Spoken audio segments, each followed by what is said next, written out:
Bon, décortiquons ça. Imaginons un instant des molécules qui agissent comme une armure chimique. Une armure littéralement indestructible que l'humanité a créée de toutes pièces. Ouais, d'un point de vue purement scientifique, cette prouesse est vraiment fascinante. Fascinante, c'est le mot. Mais quand on se retrouve dans une salle de consultation médicale, cette même prouesse se transforme très vite en un véritable casse-tête de santé publique. Exactement, et c'est tout l'enjeu de notre discussion. Bienvenue donc dans cette nouvelle exploration en profondeur. Notre mission aujourd'hui est d'une utilité absolue et se concentre sur un besoin clinique très précis. Tout à fait, il s'agit de voir comment vulgariser et expliquer les PFAS, ces fameux polluants éternels, au sein d'un cabinet de médecine générale. Le défi est de taille pour la profession, particulièrement dans un contexte urbain et diversifié comme celui qu'on trouve à Bruxelles en fait. C'est clair. Il faut réussir à traduire des données médicales, toxicologiques, environnementales qui sont très denses. Et les traduire en mots simples, des mots pratiques et rassurants pour les patients, sans jamais tomber dans le jargon technique. Ni déclencher une panique inutile, bien sûr, tout en respectant à la lettre les recommandations de santé publique en vigueur en Belgique. Le cadre est parfaitement posé. D'ailleurs, pour accompagner notre réflexion aujourd'hui, j'ai adapté notre décor virtuel. On y trouve un cabinet médical moderne, très lumineux. Ah, j'aime beaucoup. D'un côté, il y a des planches d'anatomie assez classiques, et de l'autre, on a affiché des graphiques qui illustrent la qualité de l'environnement, de l'eau et de l'air. C'est très visuel. Et c'est précisément à cette intersection que se situe la médecine de première ligne aujourd'hui. Absolument. Avec l'omniprésence de ces polluants dans le débat public belge et européen, l'éco-anxiété grimpe en flèche dans les salles d'attente. Les patients se posent 1000 questions. Et c'est normal. Le rôle du médecin généraliste évolue considérablement. Il n'est plus seulement là pour poser un diagnostic sur un symptôme physique. Il doit de plus en plus agir comme un interprète de l'environnement pour ses patients. La connaissance scientifique, quand elle est transmise avec une clarté sereine, c'est vraiment le traitement de première intention contre l'anxiété. Il s'agit de comprendre les mécanismes pour pouvoir agir à son échelle. Entrons directement dans le vif du sujet avec la base alors. L'explication que le praticien va pouvoir utiliser au quotidien. D'accord? Si on examine la structure de ces fameux PFAS, donc les substances per- et polyfluoroalkylées, on parle de chaînes aliphatiques où les atomes d'hydrogène ont été remplacés par des atomes de fluor. Ouais, dit comme ça, on risque de perdre le patient à la première phrase avec de la chimie organique. Exactement, donc on peut utiliser une analogie visuelle très efficace. On peut comparer cette liaison carbone et fluor à la poignée de main la plus forte et la plus incassable de tout l'univers chimique. J'aime beaucoup cette image. Une fois liés, rien ne peut les séparer. C'est cette liaison qui confère aux PFS leur super pouvoir industriel. En fait, ils ont une tête hydrophile et une queue hydrophobe et lipophobe. Autrement dit, ils repoussent l'eau, ils repoussent les graisses et ils résistent à des températures extrêmes. Cette analogie de la poignée de main illustre parfaitement le problème fondamental qu'on rencontre. Ben oui, cette liaison est tellement artificielle et robuste que la nature, au cours de toute son évolution, n'a développé absolument aucun mécanisme pour la briser. Aucune bactérie ne peut s'en charger. Aucune bactérie, aucun champignon, aucun processus naturel de dégradation n'est capable d'en venir à bout à l'échelle d'une vie humaine. C'est de là que vient ce fameux qualificatif de polluant éternel. Voilà. Et depuis leur déploiement massif dans les années 50, l'industrie a été totalement captivée par ces propriétés.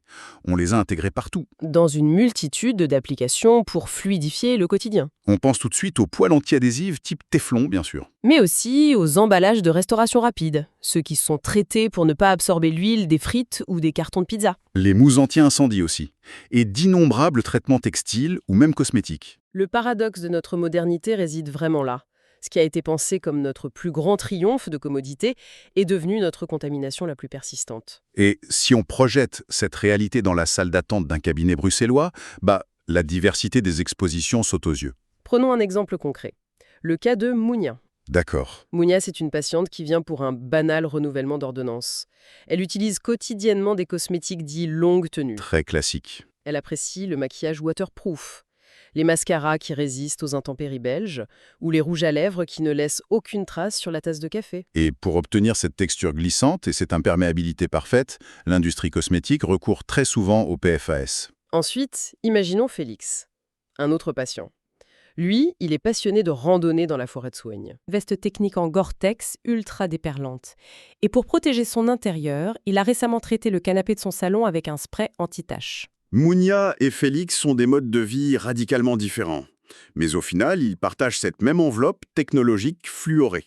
L'enjeu en consultation, c'est de leur faire réaliser que le contact avec la peau n'est qu'une infime partie de l'équation globale. C'est une étape cruciale dans la communication médicale, ça. La prise de conscience ne doit pas cibler uniquement des usines chimiques lointaines. Ça concerne les objets de notre intimité. Mais il faut quand même rassurer Mounia et Félix sur un point physiologique majeur. Lequel? L'absorption cutanée des PFAS à travers les cosmétiques ou les vêtements reste vraiment marginale, grâce à la barrière protectrice de la peau, sauf évidemment s'il y a des lésions. Exactement. La préoccupation clinique principale ne se situe pas à l'extérieur du corps, elle est à l'intérieur. Ces molécules finissent par s'échapper de ces produits au fil de l'usure ou lors de leur fin de vie, et elles contaminent les écosystèmes. La question centrale pour la physiologie humaine, c'est la voie d'ingestion, ce qui nous amène à la porte d'entrée principale. Les données sont accablantes là-dessus. Plus de 90% de notre imprégnation globale au PFAS se fait par la voie orale, donc via l'alimentation et l'eau de boisson. Pour illustrer cette bioaccumulation, on peut prendre un troisième profil de patient, Mohamed. Très bien. Mohamed est un amateur de bonne chair. Il privilégie les circuits courts, il achète des œufs locaux chez un producteur urbain ou périurbain autour de Bruxelles. Et il consomme régulièrement des fruits de mer et du poisson. Le profil de Mohamed permet d'aborder la mécanique complexe de la chaîne trophique. C'est ça. Quand les PFA contaminent les sols ou les cours d'eau, ils ne se dissolvent pas innocemment. Ils sont absorbés par le plancton. Puis mangés par les petits poissons. Eux-mêmes dévorés par les plus gros prédateurs marins que Mohamed affectionne tant. C'est le principe classique de la bioaccumulation. De la même manière, si des poules grattent et picorent un sol contaminé, les molécules se concentrent massivement dans le jaune de leurs œufs. Mais sur le plan strictement médical, il y a une distinction fondamentale que le médecin doit avoir en tête. Contrairement aux anciens polluants organiques persistants, comme les PCB ou les dioxines, qui se stockaient dans les tissus graisseux, les PFIS sont différents. Tout à fait. Ils ont une affinité particulière pour les protéines. Ils se lient à l'albumine sérique dans notre sang et s'accumulent principalement dans le foie. Leurs demi-vies d'élimination dans le corps humain sont extrêmement longues. Pour certaines molécules, comme le PFOA ou le PFOS, ça peut aller de 3 à 8 ans, voire même plus. C'est énorme. C'est pour cela qu'une exposition chronique, même à très faible dose, finit par faire monter les taux sanguins de façon significative au fil des années. Le mécanisme d'accumulation est clair, mais le patient va inévitablement poser la question de l'impact réel. Il va dire concrètement, docteur, qu'est-ce que ça fait à mon corps? Et là, on entre dans le domaine fascinant et inquiétant de la perturbation endocrinienne. L'analogie la plus parlante en cabinet, c'est celle de la serrure et de la fausse clé. Ce qui est fascinant ici, c'est que nos hormones naturelles sont des clés extrêmement spécifiques. Elles sont conçues pour s'insérer dans les serrures de nos cellules et déclencher des processus précis. Comme la croissance, le métabolisme ou la reproduction. Exactement. Mais les PFS, en raison de leur structure chimique, agissent comme de fausses clés. Elles réussissent à se glisser dans la serrure cellulaire, mais au lieu d'activer le mécanisme correctement, elles le bloquent ou elles l'altèrent. Ce qui brouille complètement le réseau de communication interne de l'organisme. Et cette perturbation est particulièrement problématique lors des grandes fenêtres de vulnérabilité du développement humain. On parle bien sûr des femmes enceintes, des fœtus et des nourrissons. Prenons deux scénarios cliniques très fréquents dans un cabinet de médecine générale. D'abord, Sarah. Une jeune mère. Voilà, elle amène son bébé pour le calendrier vaccinal de routine et elle s'inquiète de l'impact des polluants sur l'immunité de son enfant. Et ensuite, Camille, enceinte de 5 mois, qui vient pour son suivi de grossesse habituel. Le système immunitaire en développement et la physiologie de la grossesse sont vraiment des cibles de choix pour ces molitures. Face à Sarah et Camille, comment le praticien doit-il orienter son discours sans générer une angoisse totalement paralysante? Surtout quand la science nous dit que la barrière placentaire laisse passer cette fameuse liaison carbone et fluor. Le discours doit vraiment être ancré dans la nuance clinique. Pour Sarah, il est important d'expliquer les études épidémiologiques récentes de manière simple. Ces études démontrent qu'une forte imprégnation au PFS chez le jeune enfant est corrélée à une baisse de la réponse immunitaire humorale. En termes clairs, Après l'administration de certains vaccins classiques, comme celui contre le tétanos ou la diphtérie, on observe que l'organisme du tout-petit produit un titre d'anticorps légèrement inférieur à la normale. Son système immunitaire est un peu mis sous sourdine en quelque sorte. C'est ça. Ça ne rend pas le vaccin inefficace pour autant. Il reste absolument indispensable. Mais cela justifie pleinement d'adopter des mesures de prévention pour limiter l'exposition de l'enfant dans son environnement immédiat. Et pour Camille, la patiente enceinte, les enjeux sont multiples, j'imagine. Le passage transplacentaire est avéré. Les données soulignent un risque accru de retard de croissance intra-utérin, ce qui se traduit par un poids de naissance plus faible. Parallèlement, pour la mère, l'exposition élevée au PFA est fortement suspectée d'augmenter le risque de troubles hypertensifs pendant la grossesse. Et notamment de prééclampsie, ce qui demande une surveillance accrue. Et si on élargit la focale à la population adulte générale maintenant, comme Mohamed ou Félix, la littérature médicale lie l'exposition chronique à des dérèglements du métabolisme lipidique. Avec une hausse notable du cholestérol LDL notamment. On note également des dysfonctionnements thyroïdiens, une élévation inexpliquée des enzymes hépatiques, une altération de la réponse aux infections. Et pour des taux d'imprégnation particulièrement élevés, il y a un risque accru de développer des néoplasies spécifiques, en particulier le cancer du rein et le cancer testiculaire. Quand on énonce cette liste de pathologies potentielles, il est évident que l'atmosphère dans la salle de consultation va se tendre. L'anxiété grimpe en flèche. C'est inévitable. La réaction immédiate et parfaitement humaine d'un patient terrifié par ces informations sera d'exiger une preuve biologique. Ils vont tous demander la même chose. Prescris-moi une prise de sang, je veux savoir exactement quel est mon taux. Et c'est un point de friction clinique majeur pour le généraliste. La gestion de cette demande exigeait énormément de pédagogie. Alors, qu'est-ce que tout ça veut dire ? Faut-il prescrire une prise de sang à tout le monde ? Non. Les recommandations des autorités de santé, que ce soit en Belgique ou au niveau international, sont très claires là-dessus. Un dépistage sanguin généralisé, en l'absence de motifs cliniques ou d'exposition massive documentée, n'a aucune utilité médicale. Pourquoi ? Parce que la contamination est pandémique. Plus de 98% de la population occidentale a des traces détectables de PFAS dans le sérum. Obtenir un chiffre abstrait sans solution thérapeutique pour l'éliminer ne fera qu'enquister une angoisse sévère chez le patient. Surtout qu'on ne peut pas nettoyer le sang de ces polluants éternels avec un simple médicament. La prise de sang reste avant tout un outil épidémiologique pour évaluer la charge corporelle d'une population à un instant T, pas une baguette magique diagnostique. Cela dit, la médecine générale doit aussi gérer les exceptions. Et en Belgique, la question est très actuelle. On a beaucoup parlé de la région de Chièvre en Wallonie, de la zone de Swijnedrecht en Flandre. Des endroits où les populations ont été lourdement exposées via l'eau potable ou la proximité d'usines. Dans ces cas-là, des programmes de biomonitoring ont été mis en place. Imaginons une nouvelle situation. Mariama, une patiente qui a vécu dans l'une de ces zones à risque, déménage à Bruxelles.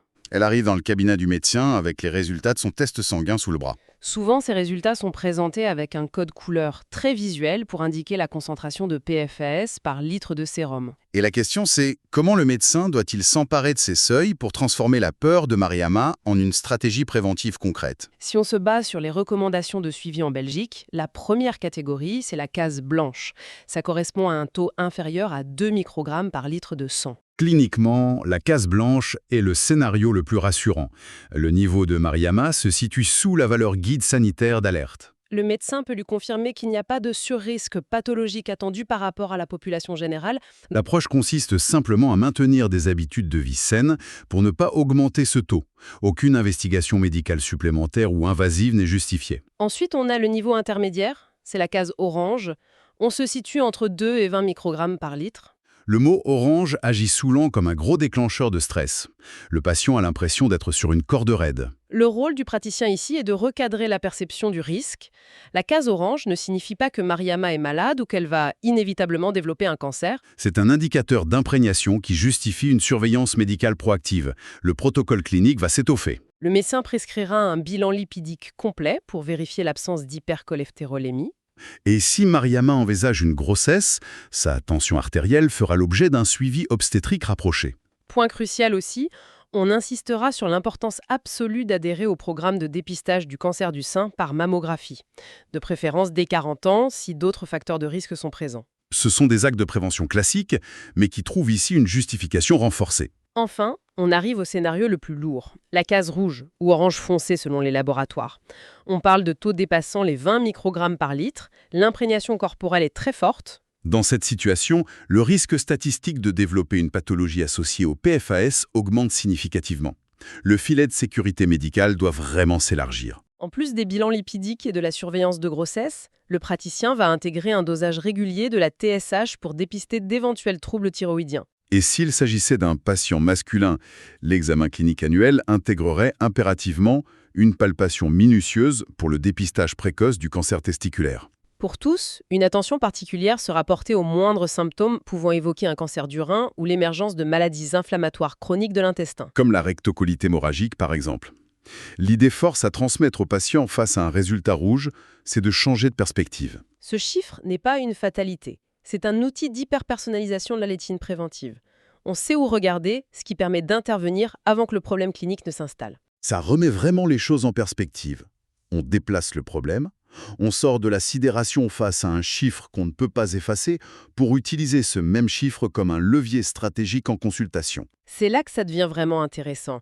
Une fois que la question médicale pure stabilisée, la consultation va naturellement glisser vers ce qu'on pourrait appeler l'ordonnance environnementale. Le patient veut des solutions pratiques pour limiter son exposition quotidienne et reprendre le contrôle. La question inévitable qui revient sans cesse au cabinet, c'est celle de l'eau. Est-ce que l'eau de mon robinet est sûre ? Docteur, dois-je passer à l'eau en bouteille ? En Belgique, la réponse du médecin doit être nuancée, mais fondamentalement rassurante concernant l'eau de distribution publique. Face à l'émergence de ce risque, les autorités sanitaires et les distributeurs d'eau ont pris des mesures considérables. De vastes plans d'équipement en filtres à charbon actif de dernière génération sont en cours de déploiement, tant en Flandre qu'en Wallonie, et bien sûr à Bruxelles.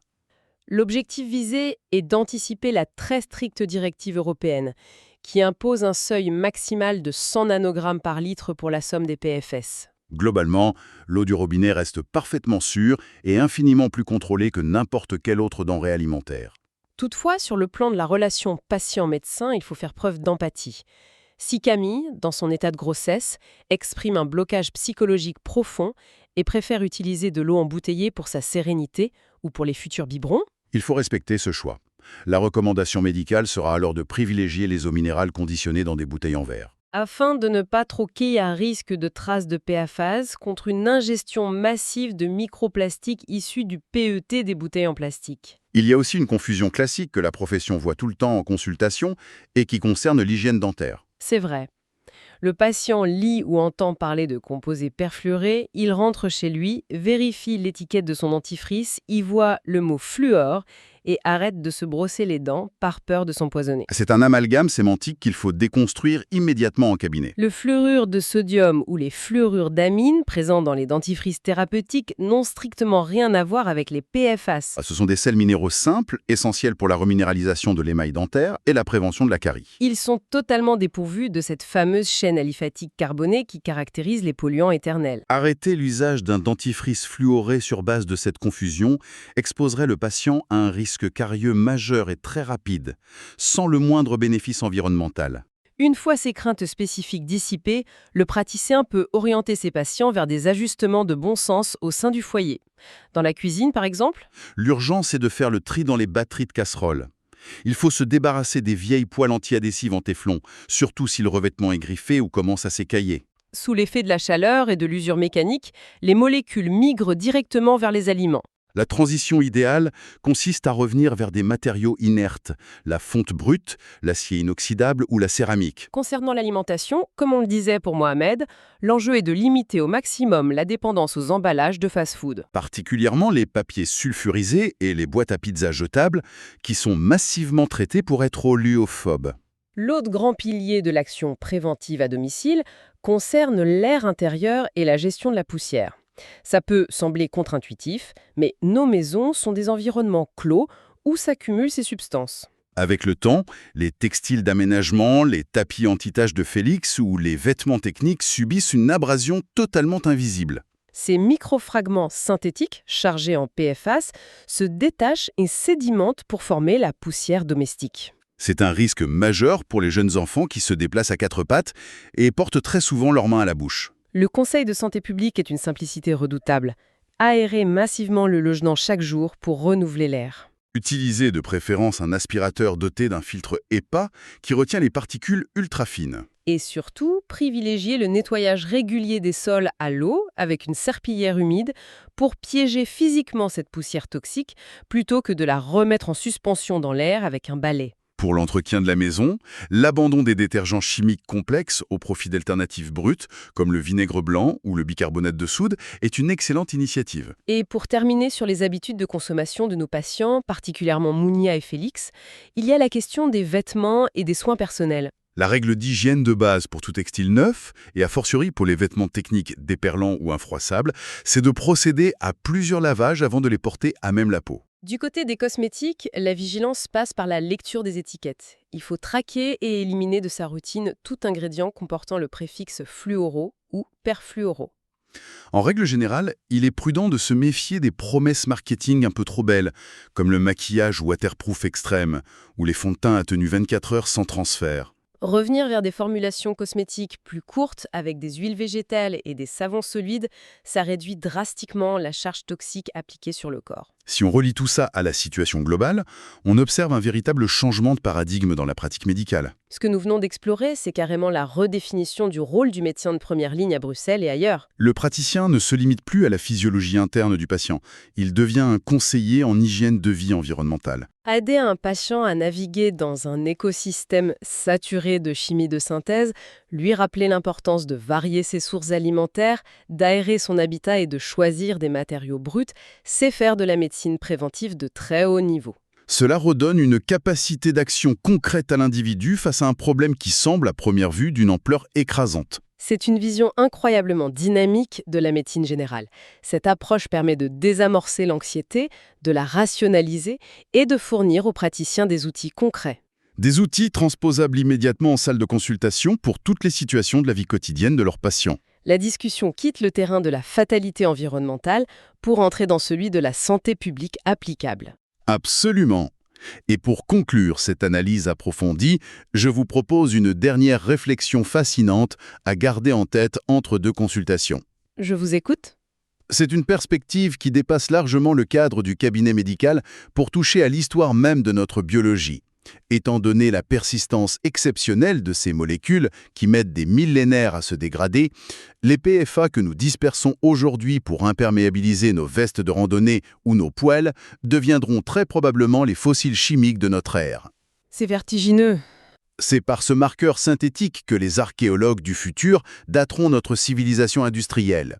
Face à ce constat d'une pollution irréversible à l'échelle de temps humaine, la véritable question scientifique de demain ne sera peut-être plus de savoir comment nettoyer notre environnement, mais plutôt de comprendre comment notre biologie humaine va devoir s'adapter, de gré ou de force, à une biosphère devenue en partie et définitivement synthétique.